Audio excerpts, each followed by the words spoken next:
the situation with Iran is at a critical point. Commercial ships today were fired on by Iran as the regime reversed course, declaring the critical Strait of Hormuz closed until the U.S. ended its naval blockade. Iran thought it had the world trapped. Close the Strait of Hormuz, hold 20% of the global oil supply hostage, force America to negotiate on Tehran's terms. It was the strategy Iran had been building toward for decades. It is not working. Right now, 10,000 United States troops, more than a dozen warships, and over 100 aircraft have locked down the Strait of Hormuz in the most comprehensive American naval blockade since World War II. Iran's speedboats are still patrolling. Iran's drones are still flying. Iran's commanders are still issuing warnings over the radio. None of it is stopping what America just put in motion.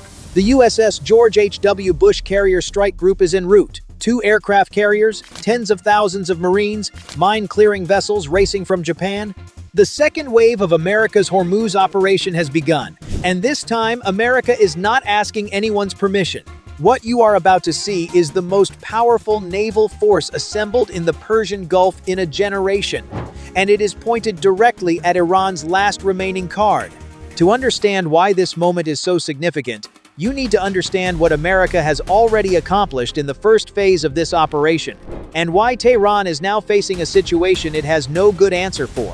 On April 11, 2 Arleigh Burke-class guided missile destroyers, the USS Frank E. Peterson Jr. and the USS Michael Murphy, transited the Strait of Hormuz, the first American warships to enter the strait since the conflict began in late February. Iran's Revolutionary Guard Navy was waiting. Final warning announcements blared across maritime radio frequencies. Tehran told its domestic audience that the American ships had turned back.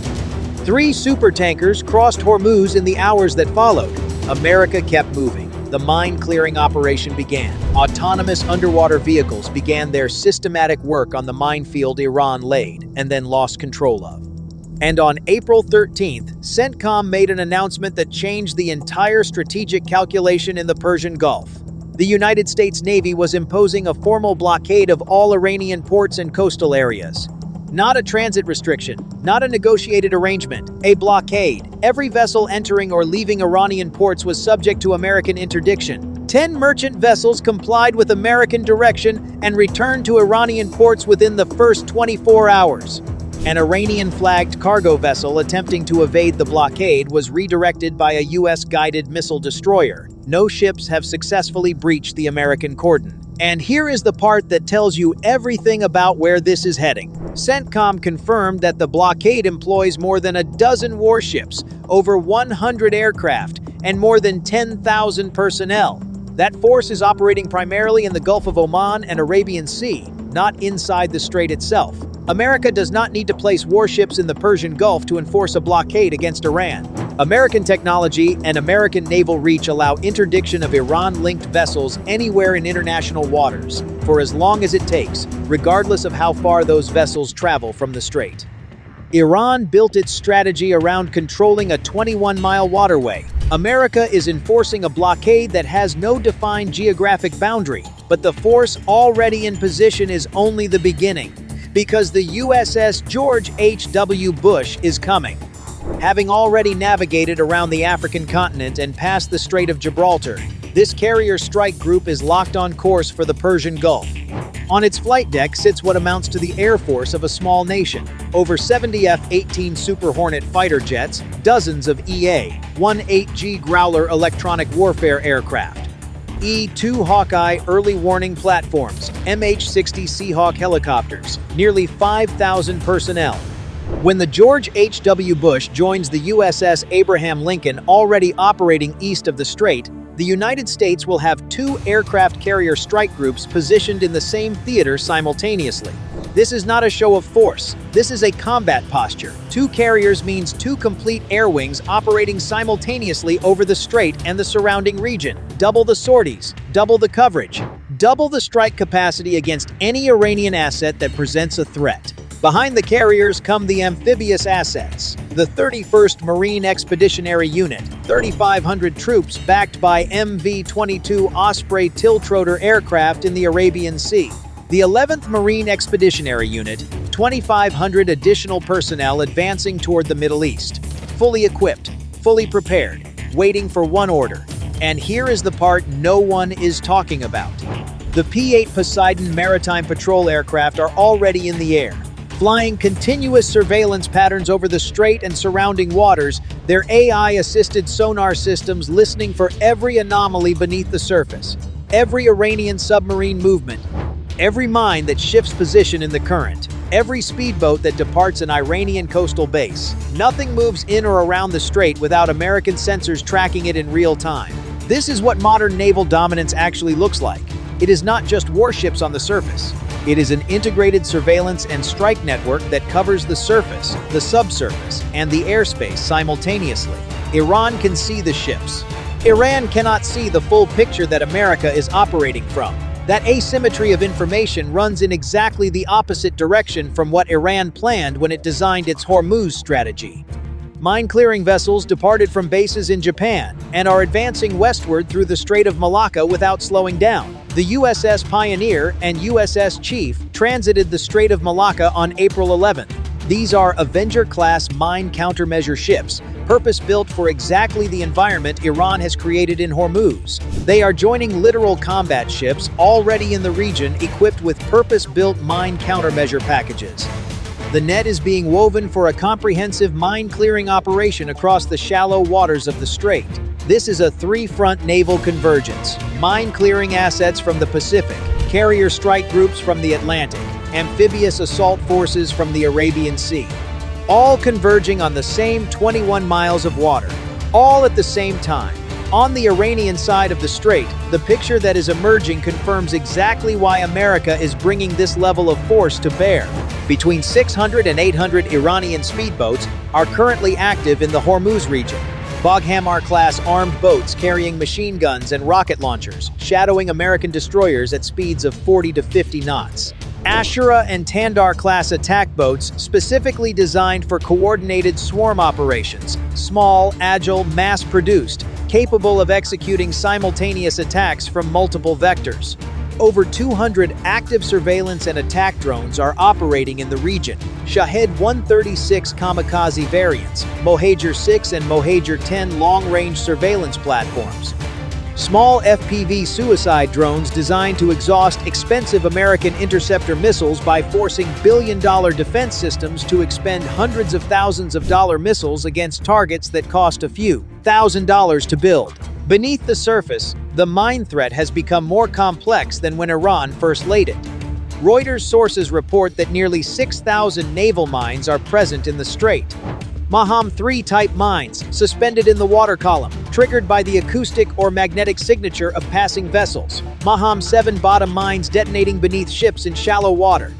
Moored contact mines, and drifting mines that the Gulf's currents have carried kilometers from their original positions. Iran's commanders laid this minefield quickly and irregularly. The scale of the mine threat becomes clear when you understand the geography. The Strait of Hormuz is only 33 kilometers wide at its narrowest point. That same narrow corridor that makes the strait so strategically valuable also concentrates the mine threat into a defined area that American systems can systematically work through. Unlike open ocean mine clearing operations where threats can be scattered across hundreds of kilometers, Hormuz gives American mine clearing assets a bounded problem, a difficult bounded problem, but a bounded one. Every day of clearing operations permanently reduces the threat. Every mine neutralized is a mine that can never again close the world's most critical shipping lane. The Gulf's currents have since scattered it into patterns that Iranian naval units themselves can no longer safely navigate. Iran built a trap and then lost the combination to its own lock. And here is the critical vulnerability that America's technology is specifically designed to exploit. Knifefish-class autonomous underwater drones are detecting mines through sonar scanning. Mark 18 Mod 2 Kingfish unmanned underwater vehicles are mapping the ocean floor with torpedo-shaped bodies, locating hidden explosive devices through precise acoustic and magnetic sensing. MH-60S Seahawk helicopters are sweeping for near-surface mines using airborne laser mine detection systems. When a mine is located, SEQ expendable neutralizers, small fiber optic guided robots, swim directly to the target and destroy it using a shaped charge. Iran laid mines that cost $2,000 each. America is clearing them with systems that cost $100,000 per neutralization. The economics favor Iran in this exchange, but the strategic outcome does not, because every mine America clears is a mine that can never again threaten a commercial vessel. Iran cannot relay mines under current conditions. Every cleared mine is a permanent reduction of Iran's leverage. Now consider what the blockade is already doing to Iran's economy, and why this is the dimension that ultimately decides the outcome. Before the conflict, Iran exported approximately 1.5 million barrels of oil per day. More than 90% of those exports moved through the Strait of Hormuz. From Karg Island, which handles 90% of Iran's total oil export capacity, tankers loaded Iranian crude and sailed it directly to buyers in China and across Asia. That flow has stopped. The American blockade is intercepting and redirecting Iran-linked vessels anywhere in international waters. Iranian crude is not reaching its buyers. The revenue that funded Iran's military budget, its drone production, its missile stockpiles, its speedboat fleets, has been cut off at the source.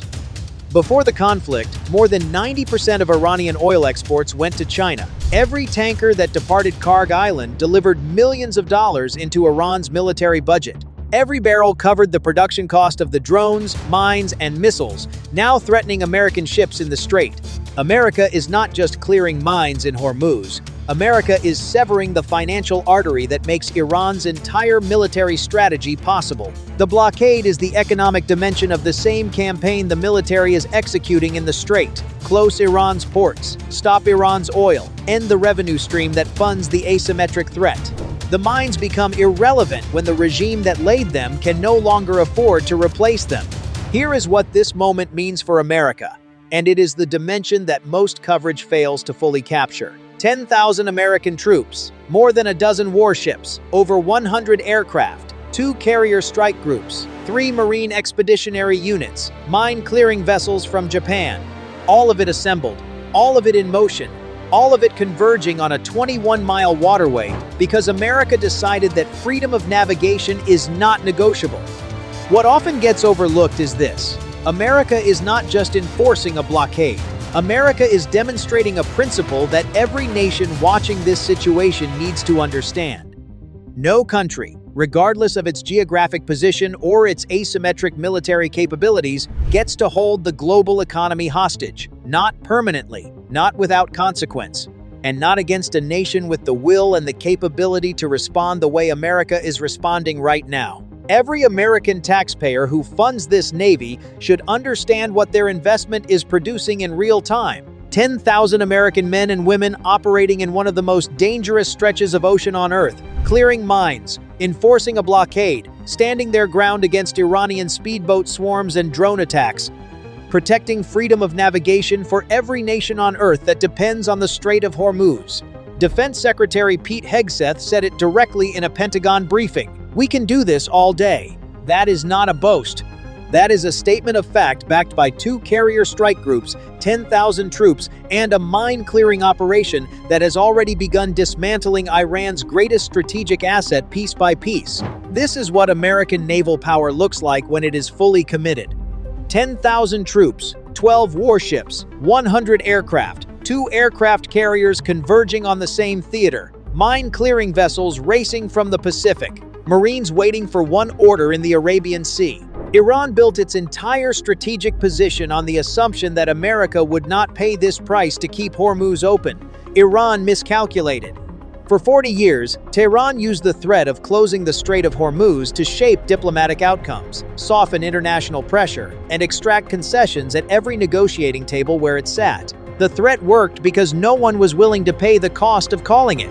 America just called it, with 10,000 troops, with 2 carrier strike groups, with mine-clearing vessels and autonomous underwater systems, and a blockade that has no geographic boundary.